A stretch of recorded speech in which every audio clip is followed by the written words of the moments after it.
हमारा जो जनपद रामपुर है उसकी तहसील मिलक ब्लॉक मिलक में ये एक नाहल नदी थी और इस पर काफ़ी अतिक्रमण हो गया था और मृत प्राय एक तरीके से स्थिति में पहुंच गई थी। 29 ग्राम पंचायतों से होकर निकलती थी। इसकी जो लंबाई है 51 किलोमीटर है और हम लोगों ने इसको नरेगा के तहत पूर्ण रूप से इसका जीर्णोद्धार कराया है। और कल गंगा दशहरा पर इसकी जो एक प्रोग्राम था गंगा आरती का, वो हम लोगों ने कराया है। इसके ऊपर विभिन्न प्रकार के कब्जे थे, लोगों ने फसल बो रखी थी, पॉपुलर के पेड़ उगा रखे थे और जो हमारी कुछ कॉलोनियों का भी निर्माण हुआ था उस सबको हटाकर पूर्ण रूप से नदी को पुनः अपने जो स्वरूप में, मूल स्वरूप में है उसमें इसको स्थापित किया गया है।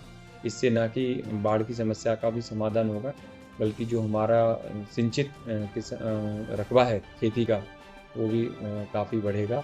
और यह नदी आगे जाके मीरगंज ब्लॉक में बरेली में जाकर मिलती है और हमारे जो जनपद में इसकी जो लंबाई है 51 किलोमीटर की है, उसको पूर्ण रूप से इसको खुलवा दिया गया है और इसके किनारे वृक्षारोपण का कार्य प्रारंभ किया गया है। तो पुलिस की क्या भूमिका है? देखिए, तहसील मिलक क्षेत्र के अंतर्गत एक नदी जिसका नाम नाहल है, वस्तुतः नाहल का अस्तित्व ही समाप्त हो चुका था। जिलाधिकारी रामपुर की प्रेरणा से खंड विकास अधिकारी, उप जिलाधिकारी मिलक के अथक प्रयास से और ग्रामीणों के सहयोग से नदी को पुनः अस्तित्व में लाने के लिए एक प्रयास शुरू हुआ। जिलाधिकारी महोदय के द्वारा और मेरे द्वारा निरंतर स्थलीय भ्रमण किया गया। कई बार ऐसा होता है कि कोई, जब हम संकल्प लेते हैं तो कुछ कठिनाइयाँ आती हैं। जैसे इस संकल्प में एक बाधा अतिक्रमण था।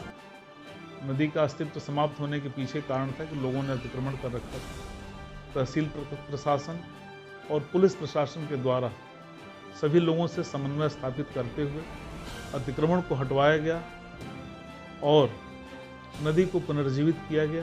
जैसा कि कल आपने देखा, नदी के घाट पर आरती भी हुई और आम जनमानस की सहभागिता रही।